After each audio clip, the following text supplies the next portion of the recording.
Ladies and gentlemen, good day and welcome to the Polycab Q1 FY22 earnings conference call.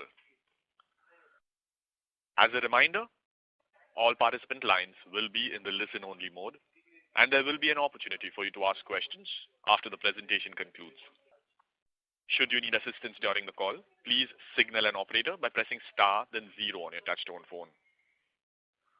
Please note that this conference is being recorded. I now hand the conference over to Mr. Gandharv Tongia. Thank you, and over to you, sir. Thank you, operator, and a very good afternoon to everyone present on the call. Gandharv Tongia, CFO at Polycab India Limited. Thank you for joining us. On this call, we shall discuss our operational and financial highlights of Q1 fiscal 2022. Please note, during this call, we will be referring to the presentation, financial results, financial statements, which are available on the stock exchanges as well as investor relations webpage of our website. It can also be downloaded through the link or QR code on slide 8 of our earnings presentation. From our management team, we have with us our Chairman and Managing Director, Mr. Inder Jaisinghani.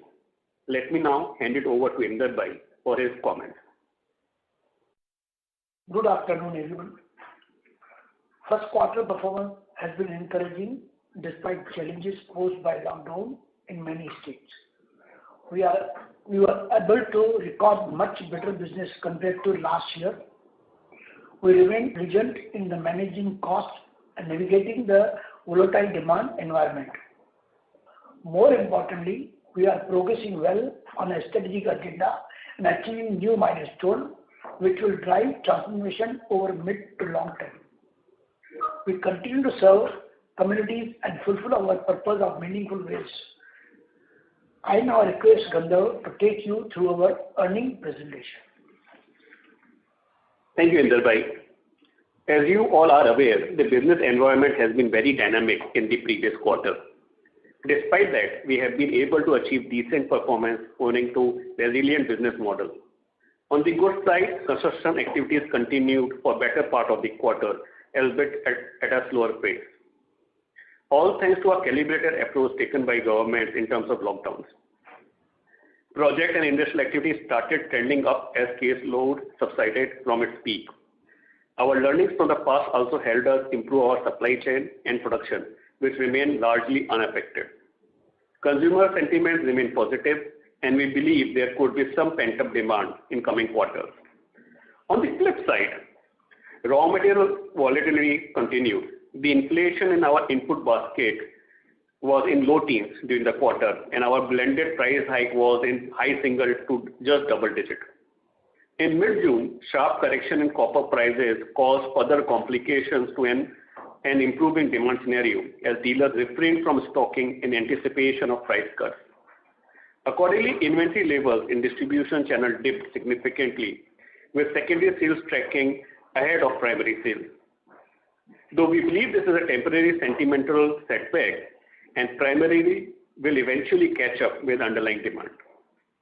Nevertheless, July seems to be panning out better than previous months.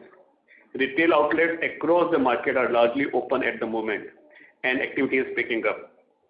We continue to believe that second half is likely to be better than the first half of the year, similar to last year. Of course, and assuming that third wave, if any, doesn't severely impede the economic progress. Moving on to presentation with slide 4 for the quarter ended June 2021, our consolidated revenue was up by 93% year-on-year. EBITDA increased by 144% year-on-year with 153 bps improvement in margin. Cost-saving initiatives were more than offset by unfavorable operating leverage and input cost volatility. This limited the EBITDA margin to 10.3%. Having said that, I would like to reiterate that the right way to analyze our operating profitability would be on annualized basis, as several dynamic factors can weigh on quarter-to-quarter margins. Our staff cost at rupees 959 million or 5.1% of sales was higher than last year, but broadly at par with Q4. A&P spent at rupees 78 million or 0.4% of sales were optimized considering the subdued business environment seen in Q1. Our finance costs at rupees 122 million were lower by 25% year-on-year. Other income at rupees 253 million was down by 25% year-on-year due to one-off interest income gains in the base quarter. A detailed breakup of our other income and finance costs have been provided on slide 12 of our earnings presentation. Our profit before tax at rupees 982 million was up by 151% year-on-year, while PAT at 753 million was down by 36% year-on-year, again on account of one-off gains in the base quarter as explained on slide 9. Normalized PAT is 10x of last year. PAT margins in Q1 stood at 4.0% against a normalized margin of 0.8% in the same quarter last year. Moving on to segments. On slide 5, wires and cables revenue doubled over the last year despite the multiple challenges. In domestic business, cable outperformed wires in Q1, but that was partly on account of relatively favorable base. Distribution as well as institutional business grew over 100% year-on-year, with institutional being marginally better again on softer base. Though from an overall market perspective, we believe the institutional business still continues to remain subdued due to relatively lower number of large-scale projects. As I mentioned earlier, in June we saw sharp correction in copper prices. This impacted the trade sentiment, particularly for primary sales of retail wire, just when markets had started to open up. Export business grew 12% year-on-year. The share of overall revenue improved sequentially to 6% in first quarter versus 4.5% in previous quarter. The growth was driven by Asia, Australia, UK and Africa. Logistical challenges due to shortage of containers globally continues.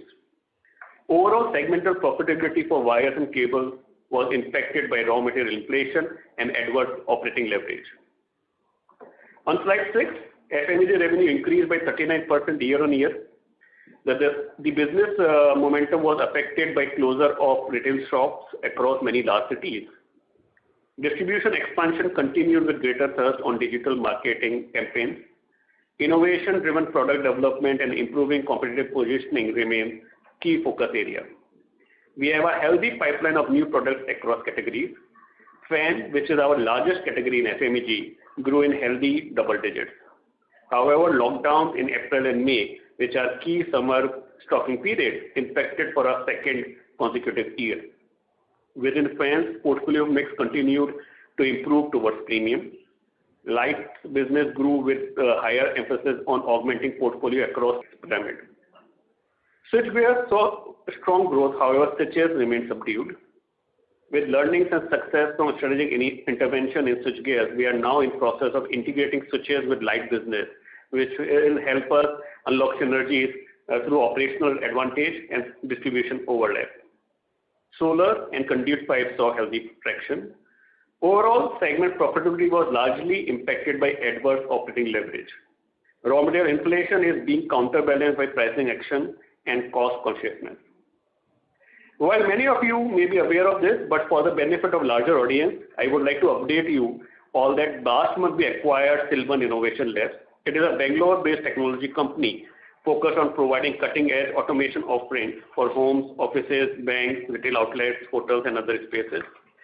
Silvan pioneered the concept of home automation in the Indian residential building market and has a proven track record with many prominent real estate developers. Acquisition of Silvan augments our R&D and innovation capabilities. It will enable us to address evolving consumer needs. Home and Silvan put together gives us strong foothold in IoT space and is in line with our ambition to become a forefront consumer-centric company. Moving to slide 7. Other segments, which is largely our strategic EPC business, clocked rupees 575 million revenue, up by 19% on year-on-year basis, but decreased by 25% on a sequential basis due to impact of pandemic. Segment margin stood at about 11%. This copper segment, as disclosed in the financial results, largely reflects Ryker Base, which is a part of our backward integration initiative. We continue to explore options to improve utilization rates at Ryker plant in order to optimize production cost structure at Ryker.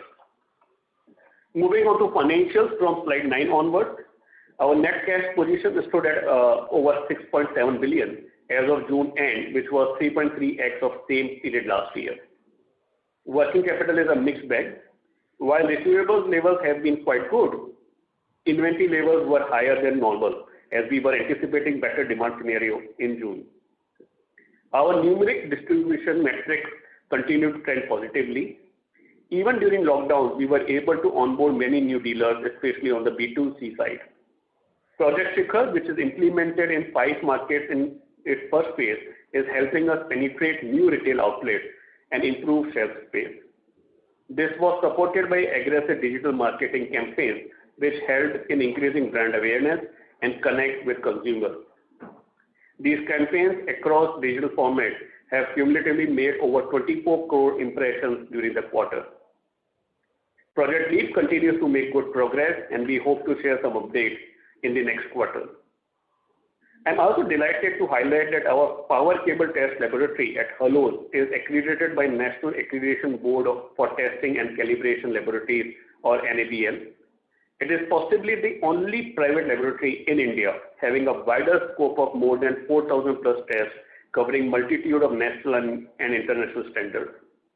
It is also the first laboratory capable of testing a single cable length from 50 meters to maximum to 4 kilometers. The test certificate issued by this lab would be accepted worldwide as per the agreement with NABL.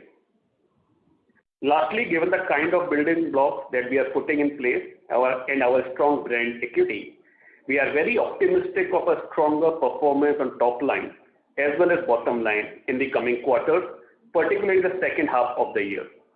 With a clear strategic focus, we remain excited about our group future growth prospects. With that, I conclude my opening remarks, and we will be pleased to answer your questions now. Over to you, operator. Thank you very much.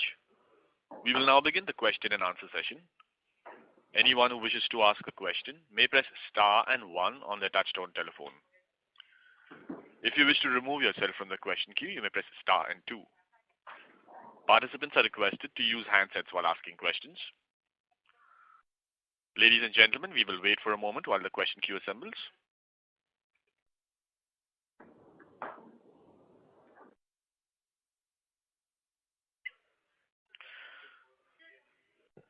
The first question is from the line of Ravi Swaminathan from Spark Capital.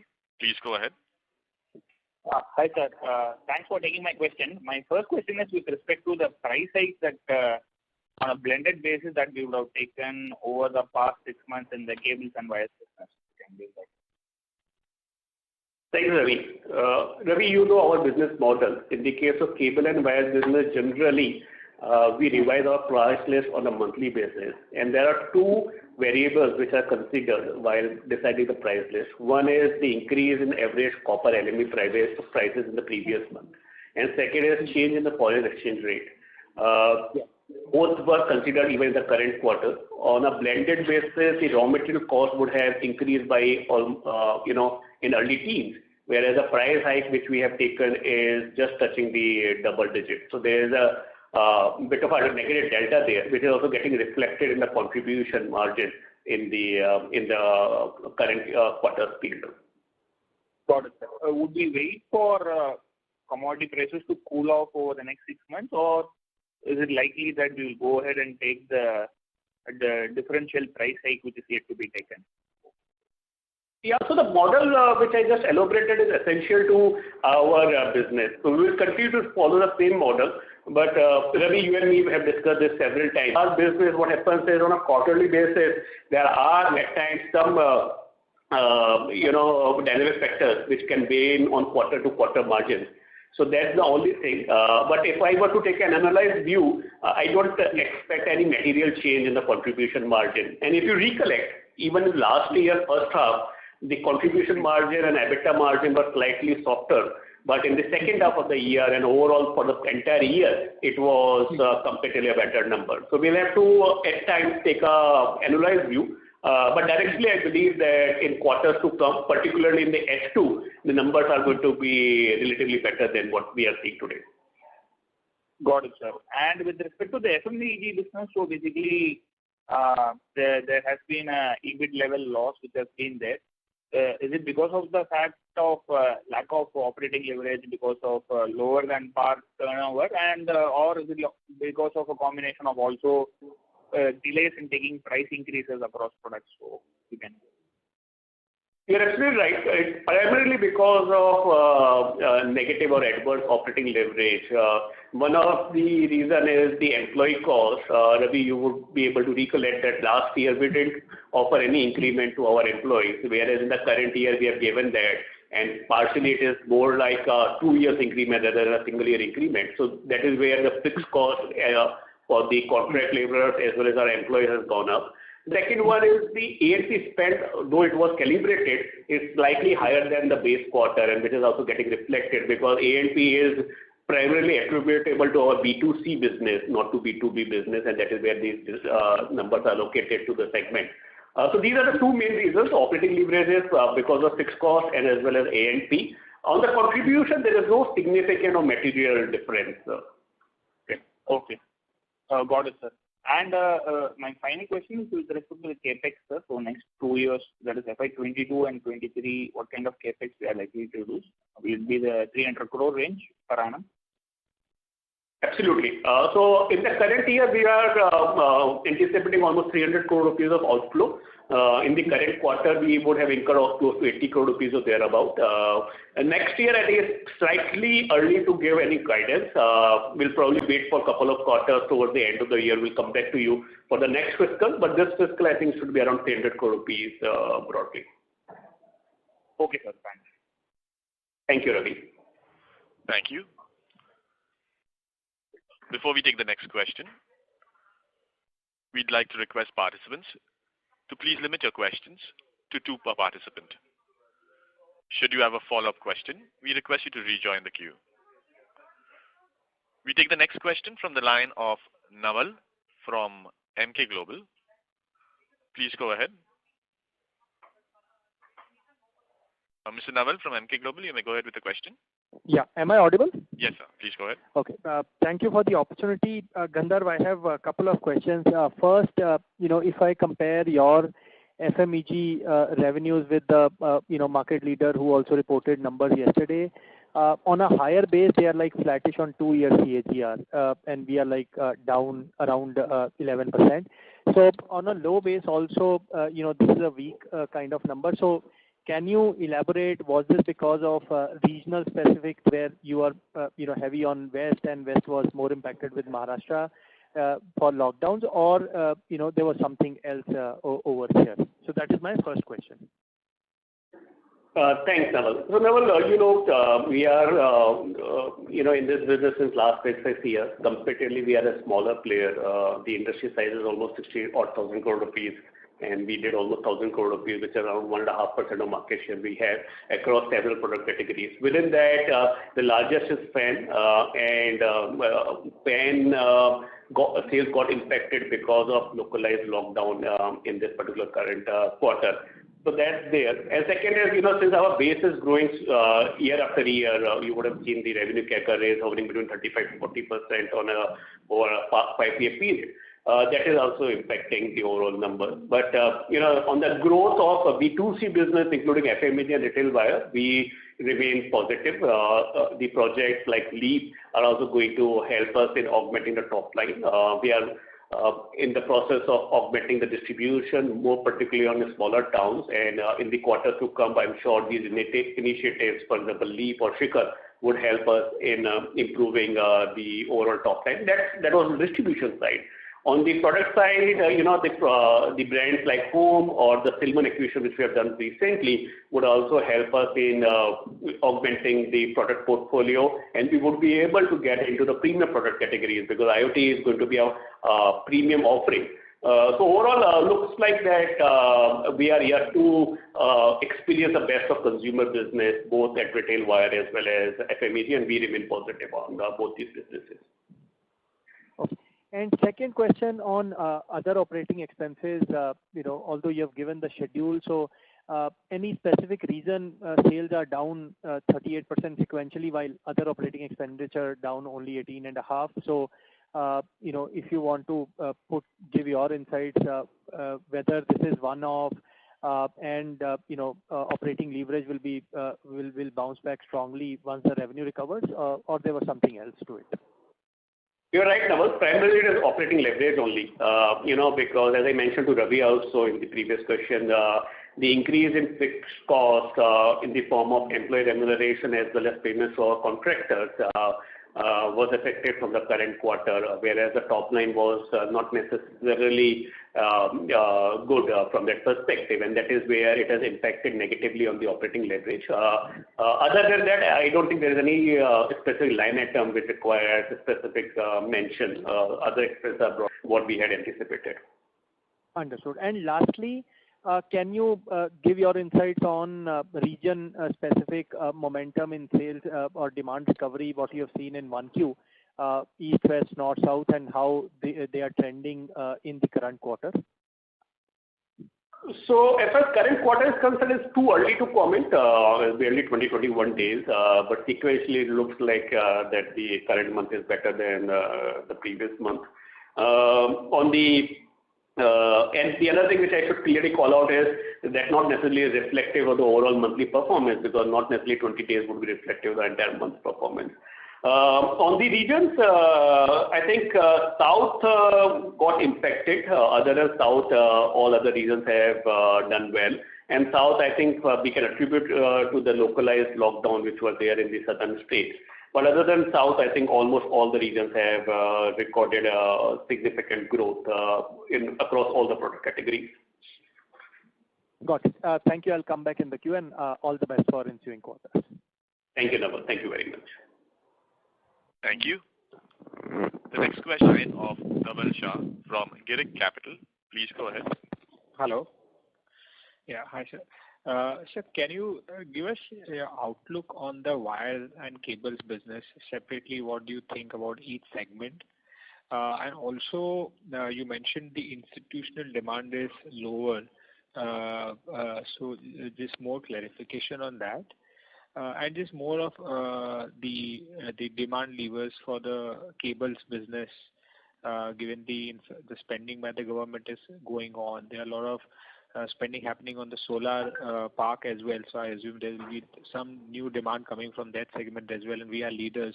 So what sort of demand visibility do we have for this year and the next year, along with exports? And then I'll come to the second question. Sure.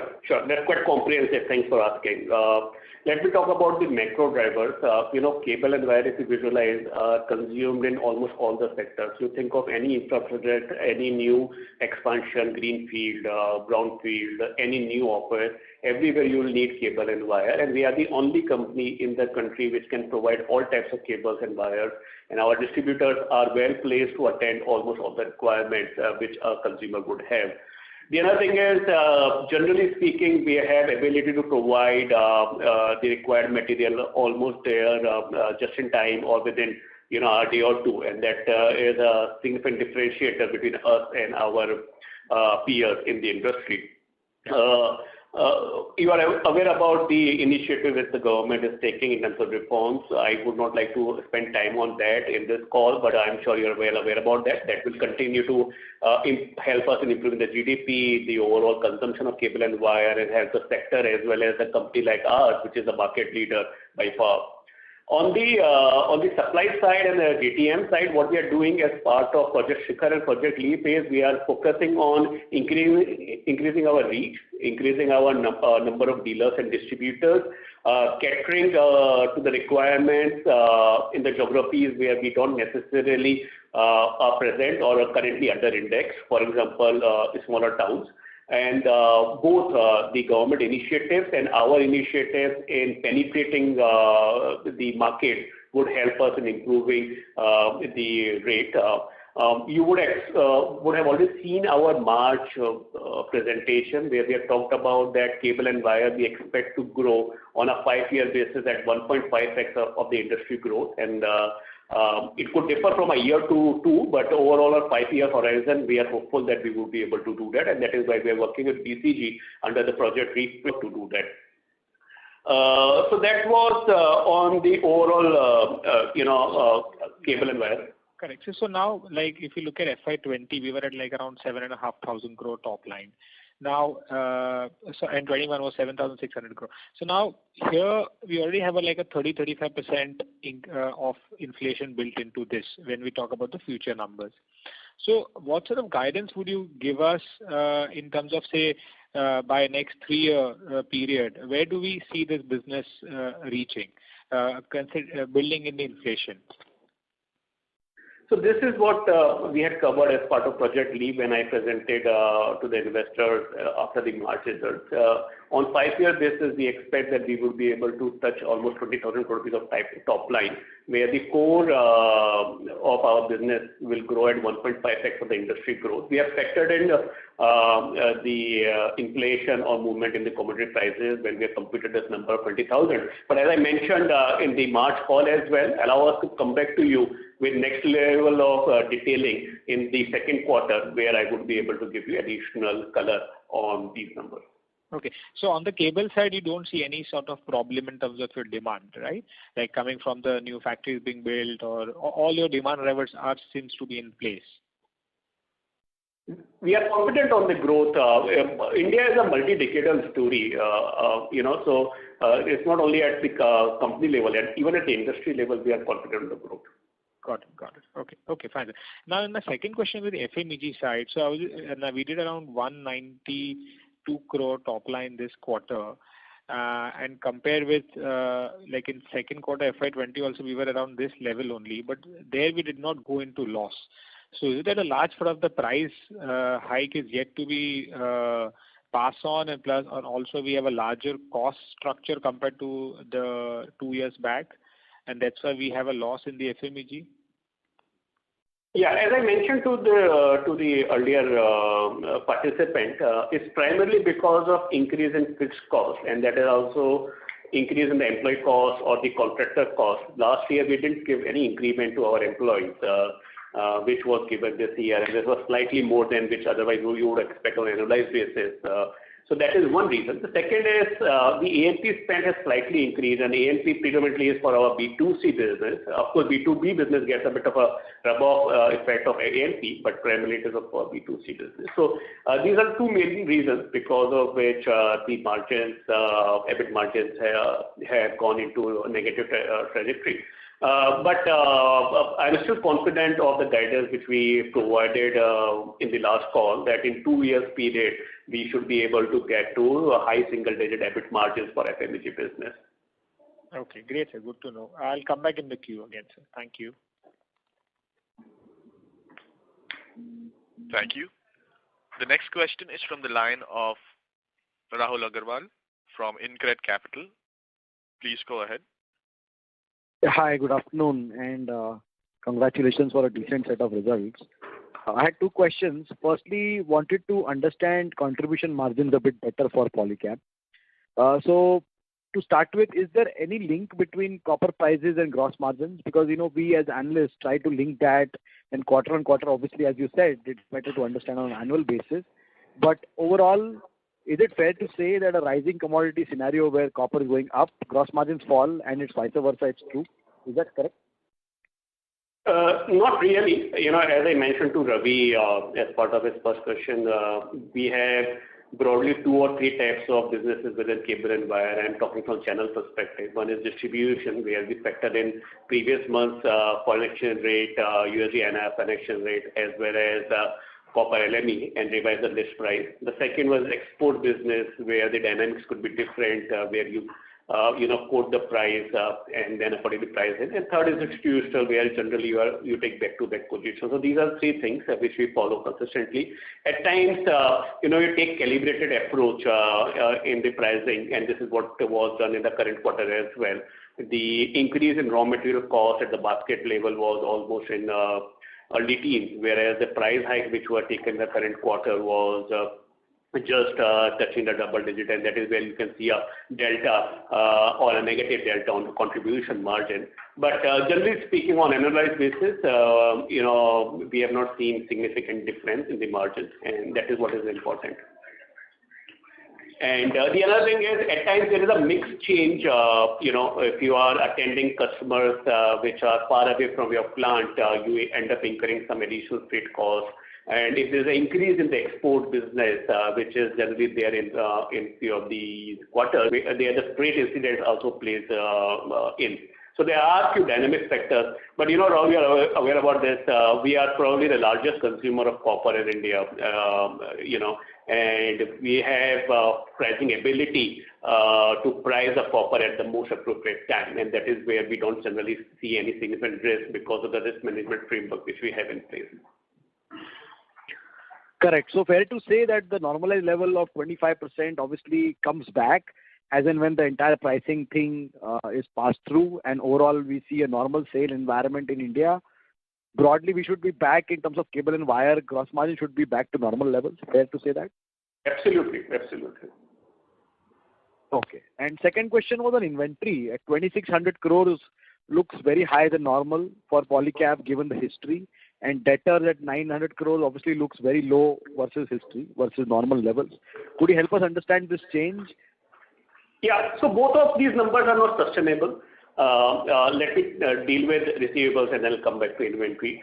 After softening of copper prices in mid of June, slowly sales started getting impacted adversely, and that is where we continue to collect on the outstandings of the sales which were made in the earlier months, but there was a dip in the overall sales in the month of June, and that is where the number of days of receivables or the absolute amount of receivables is slightly looking lower. I don't think it's a sustainable number. Of course, with the help of channel financing penetration, we would be able to bring it down, but not on the basis of what we just experienced in the quarter gone by. On inventory, I think 2-3 things. One is since softening of copper prices adversely impacted our sales, it has indirectly resulted in increase in our finished goods.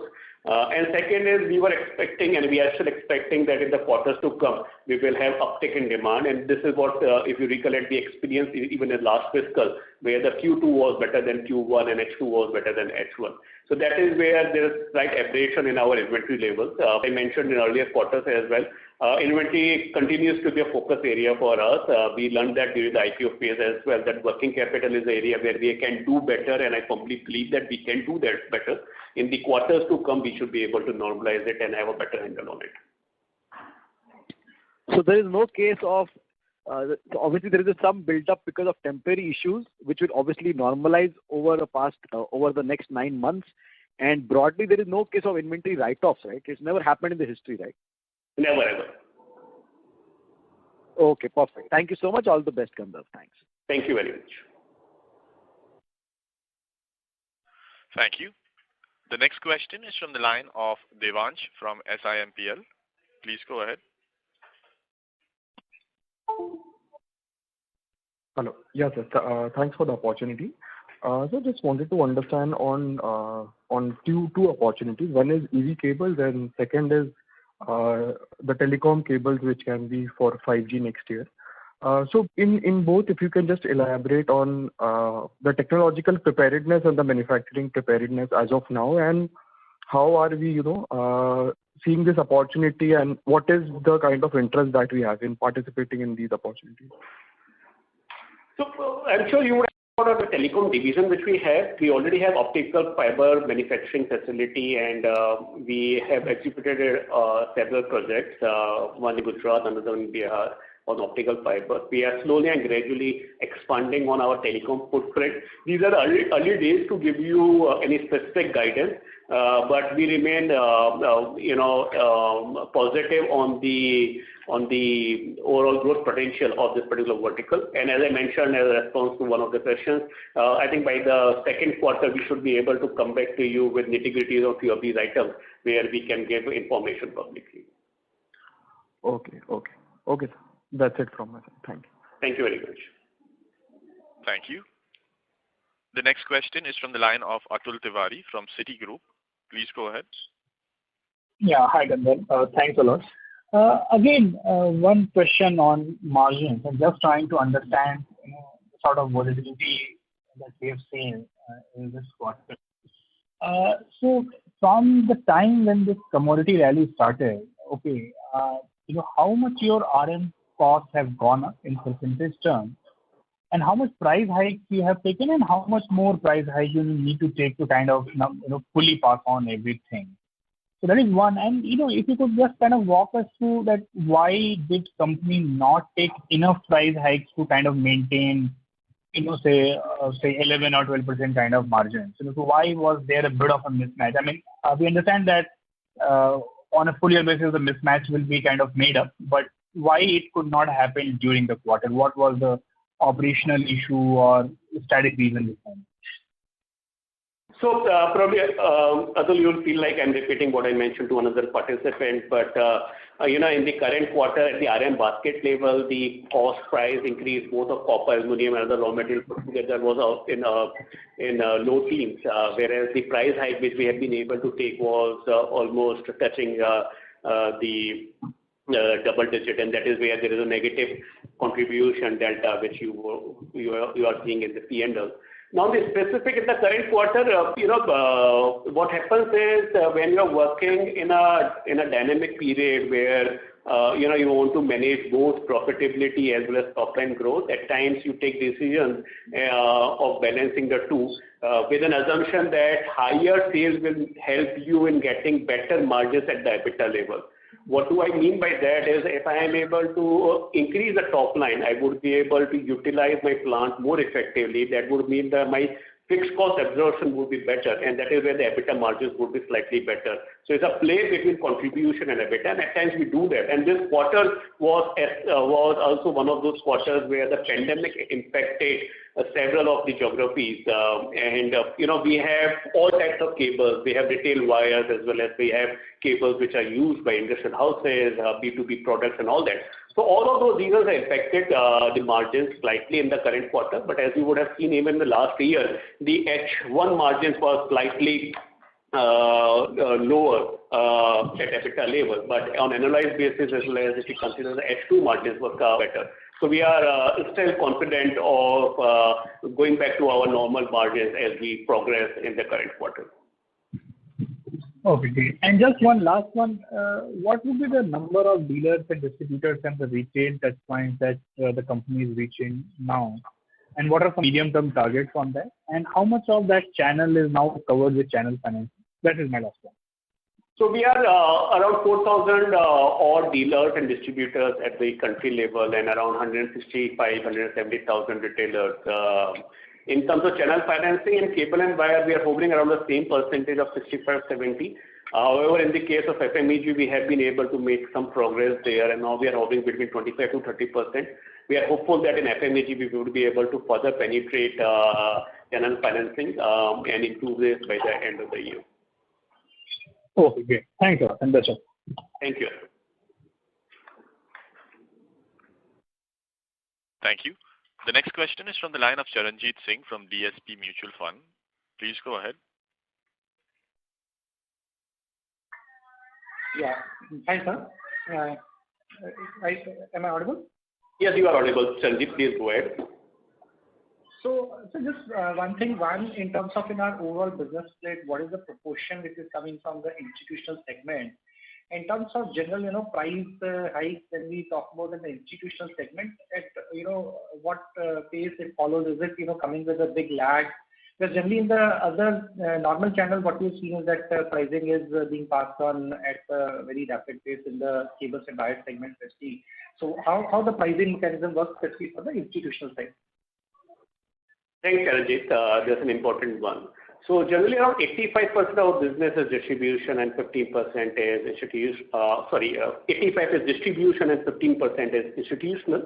Institutional generally, you take the copper price as and when you get the approval on the sales from the institutional client, which means practically back to back, and that is where there's no lag. The which I was talking about on a monthly rest was for distribution business, where you increase the list price on a monthly rest after factoring in the LME as well as foreign exchange rate, which was there in the previous month. But there is no such mechanism in the case of institutional. It's order on order basis, and generally we take back-to-back position on the basis of orders confirmed by the client. Okay. And so now you also talked about this initiative with BCG on GTM and various other initiatives. So if you can just elaborate in terms of by when we see that our targeted goal, which we have, to achieve with these initiatives, what's the target timeline? And if you can elaborate one on the GTM and any, initiatives which are also on the cost front, which you are trying to do through these, consulting firms. Yeah, just a second. Sure. Thanks, Charanjit. So there are three initiatives which we are running as of now. One is Project Udan, which we embarked on almost a year back, which is a cost optimization initiative. The entire cost base of the company is within the purview of this particular program, and we have already identified, saving potential translating to 80 to 100 bips. And these initiatives are in the process of implementation, and we should expect getting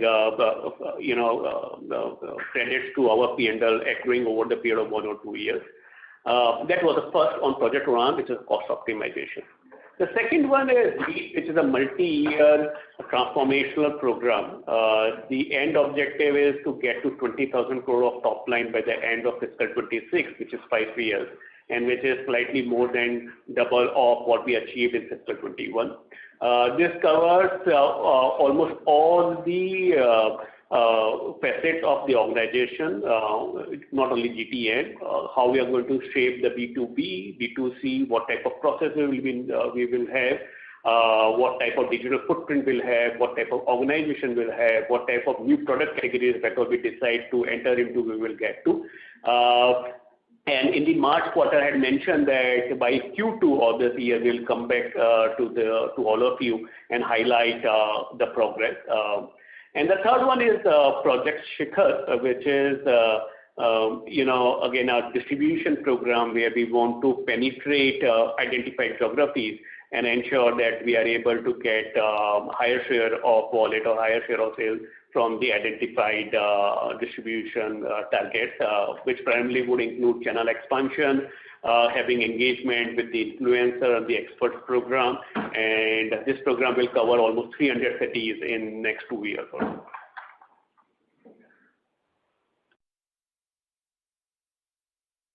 Okay. So just lastly on the fan side, so, our mix in terms of the base versus the value versus premium, what is it right now? And in terms of, the insourcing versus outsourcing, how it will change in the next 1 year time frame? So premium fans are now almost in high teens, and this proportion, as we go along, would go up.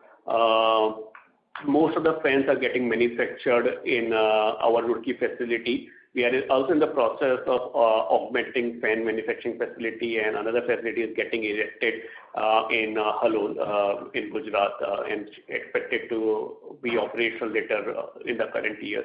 There is very small amount of fans which are manufactured with the help of third-party suppliers, but their contribution to the top line at this stage is insignificant. Most of it, or almost all of it, is getting manufactured in-house.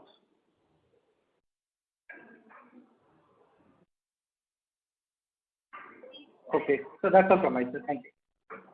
Thank you. Thank you. The next question is from the line of Ankur Sharma from HDFC Standard Life Insurance. Please go ahead. Yeah, hi sir, good morning. Rather good afternoon. Just a few questions. First on our Q1 numbers in the cable and wire segment, how much was the volume growth and how much was the price growth in that 97% growth that we've shown on the top line? Thanks for asking this. In our business, slightly difficult to compare that way because 1 kilometer of aluminum cable will cost significantly different if you compare that the same cable if it is manufactured with copper. And that is where volumetric data is not necessarily the best way to analyze our company's performance. If you were to analyze our performance, there are 2 or 3 ways. One is, of course, you can check peer performance and our performance. And second is you can check what is the movement in LME prices and foreign exchange rate and compare that with our growth. Volumetric data will probably give you misleading information. Okay, fair. So differently, I think you said wires haven't done as well as cables during the quarter. So what was the mix of wires and cables in this quarter? There is no significant change in comparison to previous quarter. We are broadly in the same range. Okay. Okay. If you're looking for specific numbers, it would be around 50-51% types. Okay. And so I think on the margin outlook, you said that while Q1 obviously margins were fairly weak because of the lag in price, passing on the higher copper and RM prices. What do you believe would be a more sustainable number? Say 22, 23. Do you go back to that 12% kind of EBIT margin range? Is that the number you have in mind? So on annualized basis, generally we have been talking about 11 to 13% of EBITDA margin, and if you see fiscal 21, we were able to beat that guidance. But as I mentioned to others, that we are working on Project Leap, and give us time till second quarter. It's quite possible that we would be able to give you more granular information on Project Leap, and then on actual basis, on half yearly or yearly basis, we'll come back to you and update you on the actuals against that guidance. Okay, fair. And this one last one, if I may, and I think this was discussed earlier in the call as well, in terms of a recovery in demand on the cable side. So if you could just talk about, are you seeing large on the manufacturing side, on the infra side, any pickup over there? So primarily on the B2B, that is, starting to happen, which kind of gives you confidence that over the next few quarters you start seeing a fairly sizable pickup on the cable business. So if you talk about either the inquiry levels or how is the current demand situation? You're right. So overall, in the current quarter, the institutional business has picked up. Having said that, the larger projects are probably still on a slow track. But the smaller projects, we have some visibility, and that is where we can see a bit of uptick in demand, both at order level as well as at execution level in the institutional side of the business. Having said that, I don't think we have reached to the pre-COVID levels, and we'll have to wait for some time before we finally conclude whether we have reached to the pre-COVID levels or not. Okay, great. Okay, sir. That's all from my side. Thank you. Thank you. Thank you. The next question is from the line of Sanjay Satpathy from Ampersand Capital. Please go ahead. Yeah, hi. Thanks a lot for taking my question. You have mentioned about your margin, which way that we should not really look at quarter one and look at the full year. And then you have mentioned that your margin was affected because of the copper price volatility. Can you just tell us that whether all those are behind us, that is copper price are stable and your pricing actions are more or less done, and so that way Q2 will not have any such exceptional situation which was there in Q1? Yeah, so let me just explain the business model so that you are able to appreciate what we are doing here. 85% of our business comes from distribution. In the case of distribution business, the list price is generally revised on monthly rest. And when we do the revision, we factor in two things. One is change in LME prices in the previous month as well as change in exchange rate. So there is a 1 month lag which is there. And at times in dynamic situation like these, you take calibrated approach while balancing the price hike as well as and profitability and as well as the top line growth. This is what we have witnessed. But generally in our experience, generally speaking, pluses and minuses are offset within the fiscal. And if you see on an analyzed basis, the margins are not significantly different from earlier periods. And that is what I was mentioning to the other participant, that if you take an analyzed view, you will not see significant change. But because of this 1 month lag and at times dynamic approach of balancing top line and bottom line, at times you would see some aberration between one quarter or the other. Yeah, no, that I understood. I'm saying that are those kind of behind us? It's just a small maintenance kind of a question from a near-term point of view. That is what I was trying to kind of understand. The second thing that I wanted to understand is that so it is your peers are also reporting results and their numbers and your numbers are appearing as very different. And I understand that it could be because of some technical factor like your geographical mix or many other such things. So what we really want to understand here is that your competitive position and your strategy of growth and gaining market share.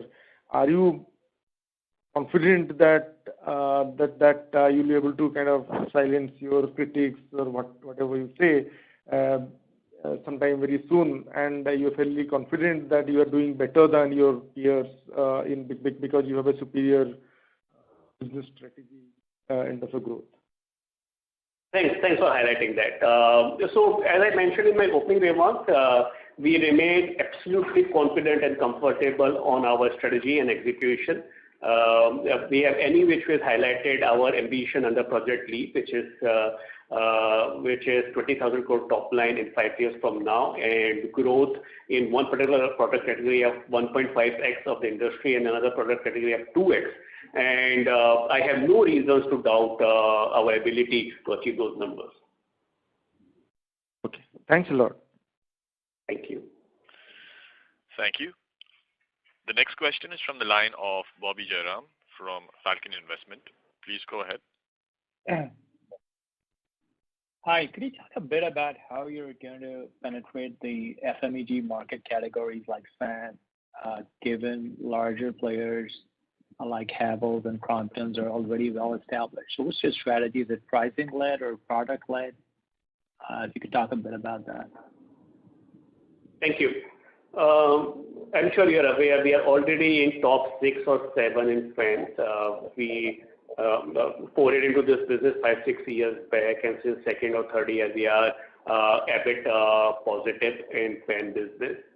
We are working on several initiatives. One on the GTN. We want to ensure further penetration both at distribution and retail level.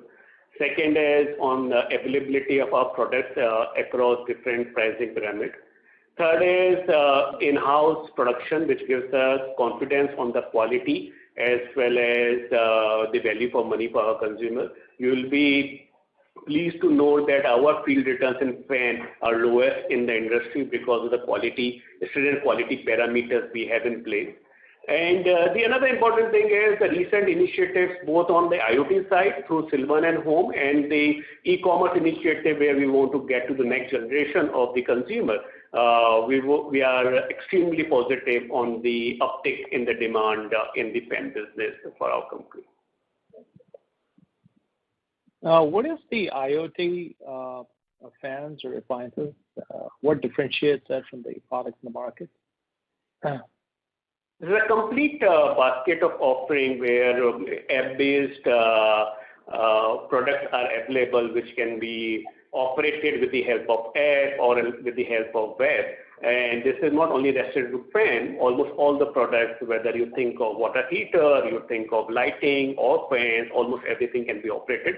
And this way is being marketed under the brand Home. The recent acquisition of Silvan will help us in getting to home automation, and that is where the entire home automation product portfolio will also help us in improving our FMEG product sales, which would include, among others, fans as well. And these are automation. And these are the products which are manufactured in-house, made in India with strict quality supervision, and that is where the field returns are best in the industry. Yeah, the question I have is whether this kind of automation is something that's demanded by consumers, because even in advanced markets, I don't see these kind of products. When someone buys a fan, they essentially want a fan that is breezy, doesn't break down, and costs and it's priced reasonably. They don't want a lot of fancy settings and IoT and all that. So is it customer driven, or are you, by any chance, over-engineering these products? Yeah, I understand from your comment that's probably one school of thought. But if we go by the broad understanding of the IoT market, it was almost 2,600 crore in 2020. It is expected to grow at 30% CAGR. And I won't be surprised if it reaches 10,000 crore by 2025.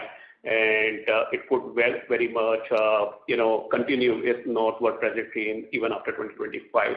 And in this pandemic, all of us have experienced that IoT or web-based applications and rising connectivity is the only way to look at the product development, and this will help us. That will help. All right. Thank you.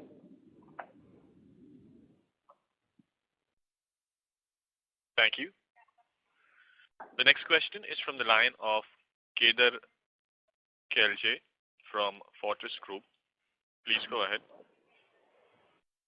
Thanks for the opportunity. So my first question is again on the FMEG business.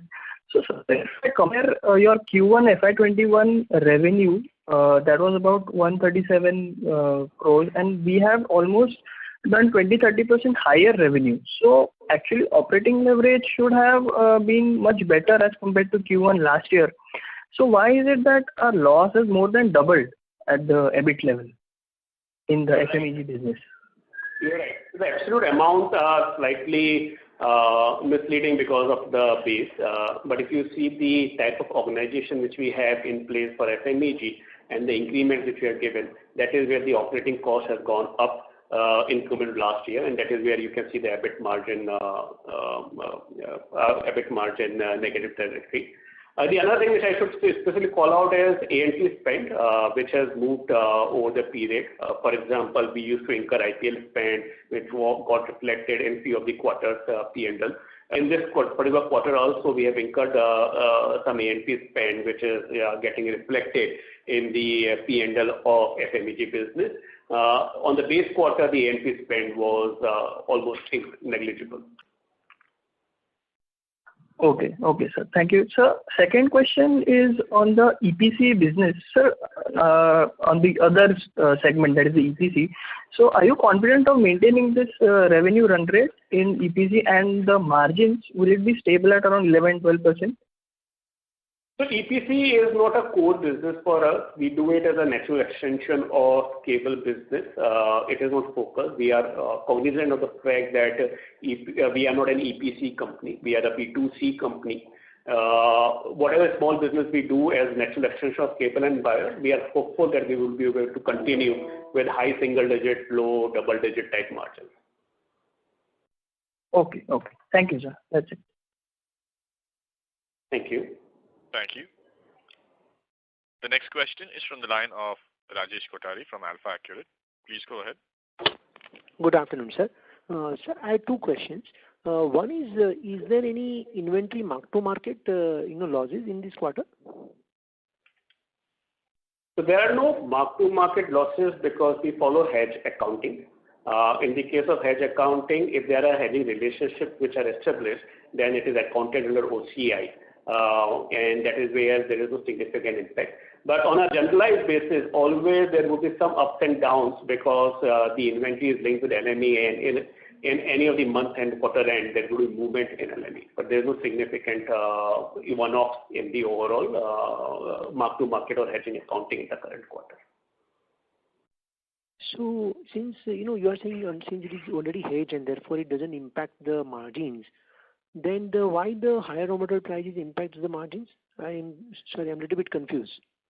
Yeah. So either the actual cost of procurement vis-a-vis the price hikes which you have taken were calibrated, and that is where there's a delta which is getting reflected in the contribution margin. As I mentioned to one of the participants earlier call, at times in a dynamic quarter like these, where there is a significant impact of wave 2, you optimize on top line with anticipation of better margins because you would be better EBITDA margins because you would be able to leverage on the fixed cost, and that is where you would take these calls. And the contribution margin, if you see, has dipped by 200 basis points in the current quarter. So basically, what kind of price hike is required to compensate for the higher raw material, or now this is completely gone because then the raw material cost has now already started coming down, and therefore you may not be able to do price hike. So what is gone is almost lost kind of margin. That's the right way to look at it?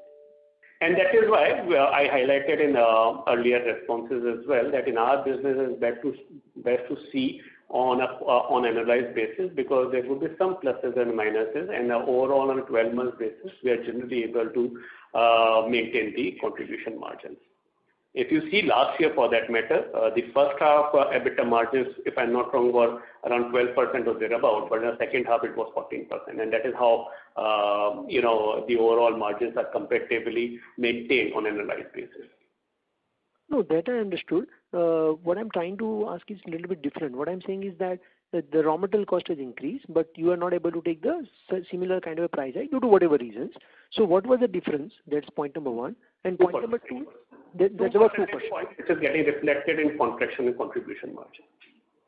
Okay, understood. And the FMEG business, there also we have seen the similar numbers. But if I look at, for example, Havells, the another company probably in the similar segments, there the margin profile and everything is quite significantly different compared to our company. So what would be the primary reason for FMEG segment apart from the operating leverage? Because the revenue decline is not that much. It's mainly operating leverage. As I mentioned to the previous participant as well, the increase in fixed cost, predominantly the nature of increase in employee cost as well as the subcontractor cost, and increase in A&P spend has impacted adversely the EBIT margin of FMEG business. And Rajesh, as you would be able to recollect, in the last quarter call also I had mentioned, and I'm continuing with the same position, that in 2 years from now, which is fiscal 23, we are confident of getting into high single-digit EBIT margin. Yeah, of course. And last question from my side, in terms of the employee cost, which is roughly about 92 crores, and there you mentioned that you've done some increase in employee cost, something which I could not understand, because your fourth quarter it was 96 crores and in first quarter is 92 crores. So I could not see any increase compared to 4Q. So does it include any one-off bonuses or any such elements? So the first quarter last year was 81 crore rupees, and the first quarter this year is at 96 crore rupees, and that is where you can see that there is an increment which is visible. Okay, but on QOQ basis, there is no such increase, So I was actually wondering that since the revenue declined so much, there are no basically steps to reduce the other cost. Because if I look at, for example, revenue from 3,000 crore, it declined to 1,800 crores, correct? But if I look at, the operating, leverage, actually, to that extent, there is no significant increase in your other cost. So I'm just trying to understand the picture here. So is it that we are now basically becoming like a normal cost base, and from this cost base we'll work on? Yeah, so I think 2-3 things, Rajesh. One is in our business, always the fourth quarter would be best from the sales contribution to the annualized revenue. In our experience, at times, fourth quarter has contributed anywhere between 28% to 32% to annualized revenue. Whereas the first quarter, and I'm not talking about the year affected by pandemic, I'm saying generally speaking, the first quarter contributes only 22% of the top line, and that is where it's slightly unfair to compare Q4 top line with the Q1 top line.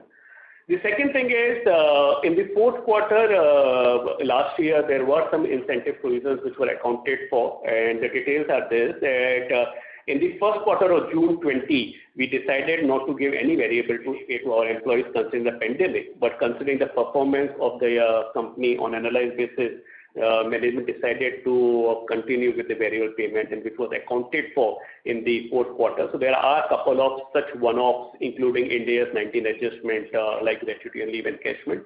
And if we normalize that, you can see that is an increase in employee cost.